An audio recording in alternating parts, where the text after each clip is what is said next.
Welcome to Focus Today. I'm your host, Perry Atkinson, and it's always an honor to have with us Dr. Herb London. He is the president of the London Center for Policy Research, and he's an author of an incredible book. You haven't picked it up yet, called the Encyclopedia of Militant Islam. And there's a picture of it there on the screen. You can check it out at Barnes & Noble or online at Amazon. Dr. London, good to see you, my friend. How are you doing? Pleasure to be with you, and let me wish you the best for the new year. Yeah, best to you. God bless you, my friend. Hey, a lot going on. I was kind of curious, what do you think of Donald Trump calling out the intelligence agency about leaks?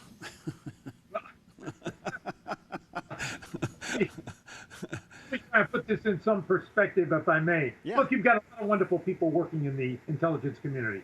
There are a lot of competent people, a lot of very, very fine actors. The problem, of course, is what happens at the top of the organization. During the Obama years, Obama made it perfectly clear that he wanted intelligence reports that were consistent with his view of the world. When ISIS first struck in Iraq, he said, look, this is the JV. Even if they put on Kobe Bryant uniforms, this is not the LA Lakers. And so even when Mike Flynn provided intelligence reports that said they're moving very rapidly through Iraq, he refused to accept the intelligence reports. So to some degree, the compromises that took place were designed to accommodate. This happened at the top of these organizations. So I have very real reservations about the way in which intelligence has been conducted. I think Trump needs to go through the intelligence organizations and say, look, there are some things we can count on and some things we cannot count on. And to recognize the fact that politicizing intelligence reports does not make sense. So where do you put CIA Director Brennan in this mix? Well, I think that Brennan, to some degree, is one of those people who's been compromised. I think Clapper and Brennan have been compromised. And again, I understand it. I understand it because if they wanted to retain their positions in the Obama years, it was probably necessary to engage in some modification of the intelligence reports. Then that alone is an issue to me. I can't believe that our intelligence agency at the top has been politicized, but apparently it has been. Well, I think that there's some evidence that it has been. Again, is it incontrovertible evidence? I mean, one of the problems that you have in the intelligence world is that there's always a level of ambiguity. So you can't be entirely sure about any report. On the other hand, as I've indicated, this president has made it clear that he wants reports that are going to be compatible with his view of the world. Brennan is clearly indicating that Donald Trump is not taking the Russians seriously and that he should be careful about how he handles them in his tweets. Is that kind of like a parting shot? I think it's a parting shot. Look, how can you not take the Russians seriously? The Russians have engaged in militant activity in Crimea. They have violated the Budapest Accord, which of course led to the Ukraine giving up its nuclear weapons. In turn, they were going to have their sovereignty protected. That has been violated. You look at the comments that have been made about the Baltics. You talk about the use of nuclear weapons. You look at what's happened in Syria. I mean, the Russians obviously are a threat. And where our interests diverge, I think it's important for the United States to set the stage and say, look, these are unacceptable behaviors, and we are going to respond accordingly. On the other hand, if there are interests that converge, it strikes me that the United States should find ways of attempting to work with Russia, such as dealing with the radical Islamic world. Interesting. All right, let's switch over to Congressman Lewis. He's obviously been pretty critical of President-elect Trump, said he's illegitimate, he's not going to attend. Not sure what this is all about. How do you think Trump is handling the Lewis controversy? Well, look, my feeling about it is that Lewis was working in an area that might be described as the Illinois killing fields. He's represented a community where there's one murder after another every weekend. So for him to engage in lecturing the president-elect on the state of America is rather absurd. I mean, if Lewis wants to do something, let him work with his own constituency and let him do something to address the problems that exist in the black community. Excuse me, go ahead. The other point that I would make is that I think that Trump should take his telephone and the tweets, put them in his pocket and keep them there, and make sure that the pocket is sewn up. You don't make policy on the basis of tweets. I have some reservations about what the president is doing. So again, I understand he's one who wants to reach out. He feels as though he's comfortable with social media. It is not the way to address policy questions in America, in my judgment. Yeah, I'd have to agree with you. In fact, I said earlier in the news this morning, I thought, you know, it's time for him to just go ahead and govern and quit responding to every criticism that's out there and everything that's going on. He kind of checkmated Congressman Lewis yesterday by meeting with Martin Luther King III, and they came out and said, you know, hey, let's work together and get America moving forward. So that was a good indication. But overall, there's quite a bit of counter demonstrations, or I say demonstrations, against the president-elect scheduled for Friday. What's your response to that? How do you see that? It's resentful and relentless in America. I mean, we once understood in the United States, and understood intuitively, based on our Constitution, that there would be a seamless transition from one administration to the next. And that has been very much a part of our history, even though there have been moments that are somewhat tumultuous. But this is a very, very unique set of circumstances, and a circumstance that, in my judgment, is not helpful for a democratic republic. If you have gripes against Trump, go and find a candidate that you can support, work for that candidate for the next 4 years, get that person on the ballot, vote for that person, and see if you can get him or her elected. But don't tell me you're going to go to the streets and burn cars and engage in demonstrations. That's not America. You know, what's interesting about this, Dr. London, is that we had a tighter election with Bush and Gore, and they didn't demonstrate. And here you got a guy that won 31 out of the 50 states, and it's a landslide, and they're demonstrating. Well, he won 57% of the electoral vote. You know, people say, well, it wasn't a popular vote. Well, if it were the popular vote, then all you have to do is vote in New York and California to get the other 48 states. I mean, it is ridiculous. He won fair and square. He won on the basis of the rules that exist. And for people to say that this is an illegitimate presidency is absurd. All right, let's switch over to Obamacare. Apparently, they want it to go. They're ready to go. Do you think they got a plan to replace it? Well, I think that there is a plan, and the plan does include some competition among the states on insurance policies. I think it also will probably be cumulative medical health plans, which will allow a young person to have his money stay in an account and compound when he needs that money in later life. It's available to him. And then I think you've got to separate the category of those people who are suffering from preconceived or well-known illnesses, put them in a separate silo, and then the very poor on Medicaid. So I think there is a plan. Laying out that plan, unfolding that plan is another problem. I think the Republicans have to do it very quickly if they're going to abandon the Affordable Care Act. Yeah, I think you're right. They're certainly making steps ahead in that direction. We just don't know what it is, and I guess we'll have to wait and see. We only got 4 more days, and we'll figure it out. Let me ask you this. Do you see a struggle between Trump coming into office and with the sitting Republicans in the House over corporate tax structure? Well, I think that lowering the corporate tax is desirable in part because it makes the United States more competitive on the world stage. We have the highest corporate tax in the world. And what it means is that corporations leave America in part because the tax rates are so high. This is obviously nothing more than a reflection of the free market.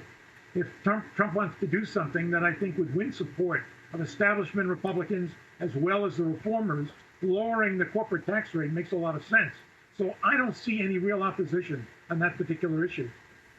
Because I was reading the other day what kind of concerns me, you know, politicians like to use the word comprehensive, which basically means complicated. And I think I think Trump just wants a simple tax reduction. Look, you know, H.L. Mencken once made the point, every complicated question that emerges in politics has a simple answer, which is usually wrong. So again, you know, if you're dealing in Washington, there are no simple answers. Right. There are answers, but they're not always simple because you're dealing with a variety of constituencies. Yeah. All right, let me take a quick break. We're talking to Dr. London, and you can go to londoncenter.org is his website. It's a great organization, London Center for Policy Research. And check out his book, The Encyclopedia of Militant Islam, available at Barnes & Noble and also online at Amazon. We'll be right back.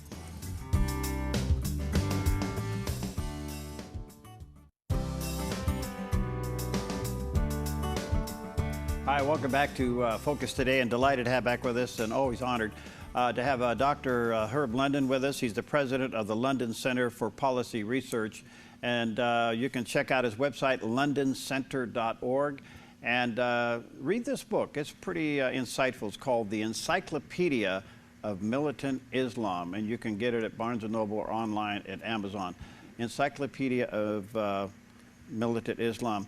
Dr. London, let me ask you this. There's now this investigation going on from the Inspector General there inside the DOJ on the activity of James Comey and the FBI during the election cycle. And I find it interesting that during that course of an investigation that the meeting between Attorney General Lynch and Bill Clinton on the tarmac will not be investigated. Do you suspect that Donald Trump will find a new Inspector General ASAP? Well, I think that one of the things that's probably necessary is to go through the procedures that were used by the Department of Justice during this period. I think there are a lot of very questionable acts, including the one that you made reference to. I think that it's also important for the American people to understand that we have laws that apply equally across the board in America. They don't apply just for the Clintons and for everyone else. So it's understandable that there are those who would like to see some sort of investigation. That doesn't mean that at the end of an investigation, President Trump cannot pardon any of the parties that he considers culpable.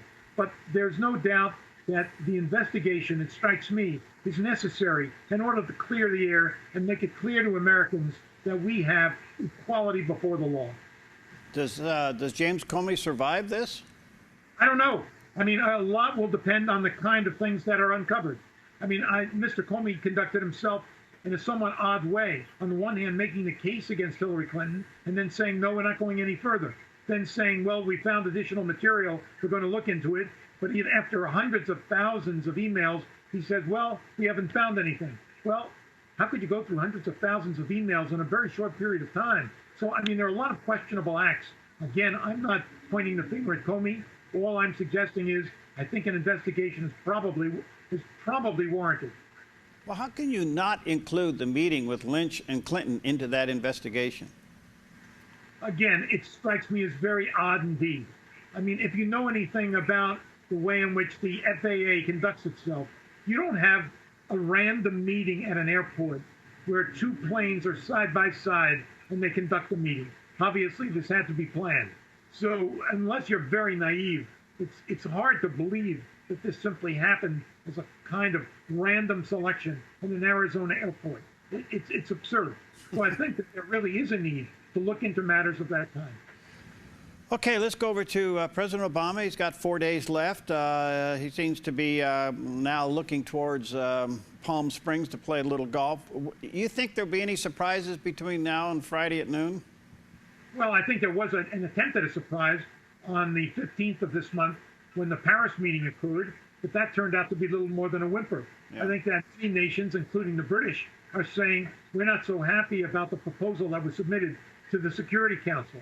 Of course, the British have even voted for it, but I don't think they understood the implications. Now I think there are many nations looking at this matter saying Israel has been put in a very, very awkward position. We've got to address this matter one way or another. So what happened a couple of days ago during that conference in Europe, that so-called peace conference in Europe, but you said it fizzled. Boy, I mean, isn't that a good thing for Israel? And does that help Trump maybe to unwind this resolution? Well, it's a good thing for Israel. How good remains to be seen, because keep in mind, in the Security Council proposal, which is now effectively international law, recognize the fact that international law is to law what military music is to music. Nonetheless, it is international law, and it means, in effect, that the Israelis occupy territory in the West Bank that is technically illegal.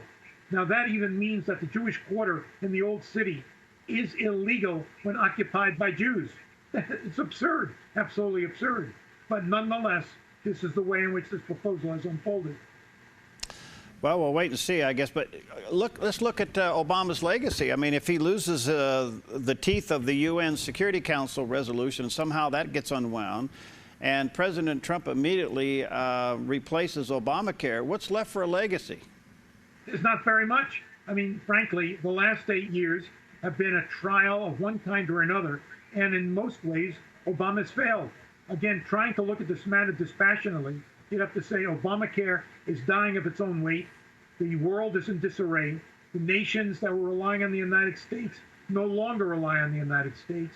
Our alliances are very much fractured, so that it is a world that Obama inherited is reasonably stable, is much less stable today, and in fact, one can even say that the economy has not gone through the usual recovery after having a difficult period. So I don't know what there is to the legacy. Yeah, Newt Gingrich says by the time this time next year, it'll be about the size of a golf ball. Well, I think he may be exaggerating. All right, let me ask you this. Donald Trump has really indicated a couple things. First of all, it looks like we're going to have a president that approaches everything from an economic position. In other words, if it doesn't cash flow, get rid of it. But NATO's not cash flowing. The UN is not cash flowing. He doesn't like that, and he's sending some strong signals that it may be time for people to pay up or let's dissolve it. What do you think? Well, I think that not every decision can be a kind of economic determinist decision. And NATO, I think, is necessary in order to protect American interests and European interests. It's certainly true that the European nations vowed to put up 2% of GDP for defense, and they're not doing it. And I think that Trump should put pressure on them to ante up. But at the same time, I'm not sure that withdrawal from NATO is a desirable way to go. If the Europeans have to invest in their own independent European army, which they are now talking about, that I think would have great effect on defanging NATO, getting the Russian card. It's a very dangerous scenario. Yeah, we'll have to wait and see. What about the UN? Is it obsolete? I think the UN is obsolete. You know, all of the notions associated with liberal internationalism are clearly called into question, whether it's the UN, whether it's the IMF, whether it's the European Union, all of them are now being called into question.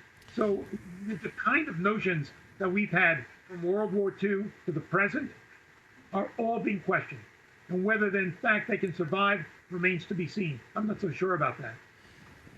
Okay, Dr. London, from the 30,000-foot view, from your research and what your organization does there through the London Center for Policy Research and everything else, this is quite amazing that we're about ready to inaugurate a man that has no government experience. He's now being seen as a blue-collar billionaire. He has won the hearts and souls of the common American.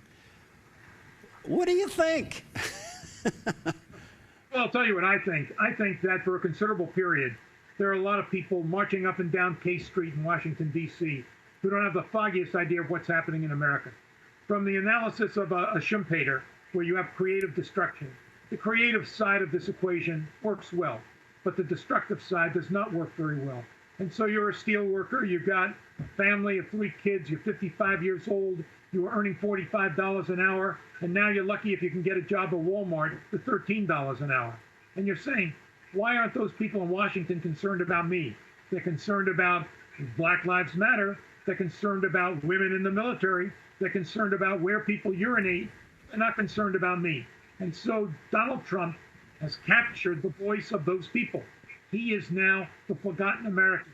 Now, it's true that it's a billionaire speaking as a blue-collar worker, but he is smart enough to understand that these people have been left behind, and it's time that Americans started to remember who pays the taxes, who fights our wars, who takes care of their kids, who sends our people to school in the morning.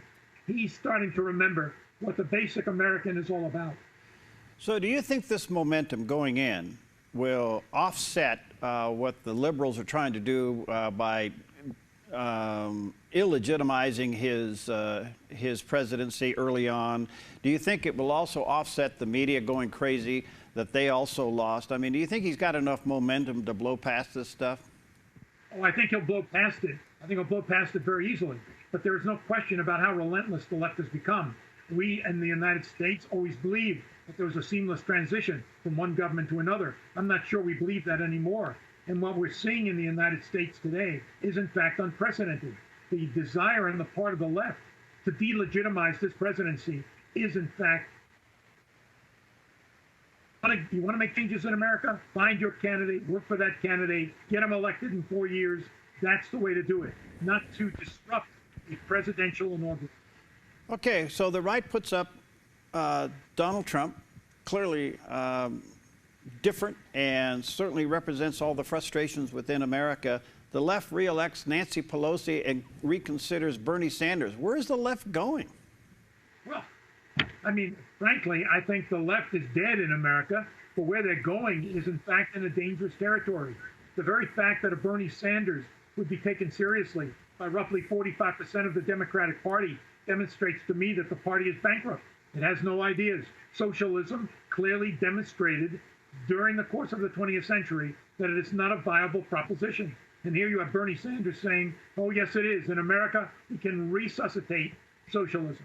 Well, I certainly don't see it that way, and I don't think most Americans see it that way. But the fact is that there is on the left a hardcore proposition that is not going to engage in any compromise. And that only means that the left will be a permanent minority party. It was interesting that the leadership of this campaign could not distinguish between socialism and democratic politics. That was revealing. All right, one last question, Dr. London. Back to economics just for a moment. This incoming president still has to deal with incredible debt, 20 to 21, $22 billion, or trillion, trillion. All right, so the strength of the dollar, the value of the dollar is up, the stock market is up, and we're still not sure what the corporate tax rate's going to end up being. Do you still think we'll see a little bit of a rise in the debt before it settles down? Well, I think that's a distinct possibility, and I wouldn't rule that out because no one is going to touch the third rail of programs in American life, namely Medicare, Medicaid, and Social Security. As a consequence, yes, you probably will see some additional debt. The issue is not going to be the debt. That's not going to be resolved during the 8 years or 4 years that Donald Trump is president of the United States. It's going to be a long-term development, and it would require economic growth of the 4% variety, 4% GDP growth per year. Can we reach that? I think we can, but there's a big challenge ahead on that score. Well, you're a delight, sir. Thank you for your time. We value it greatly, and let's talk on the other side of the of the inauguration. Good to see a smile on your face. Let me encourage our viewers. Well, yeah, you too, Dr. London. God bless you, my friend. Again, check out his book, The Encyclopedia of Militant Islam, and you can go to his website, londoncenter.org. We'll be right back.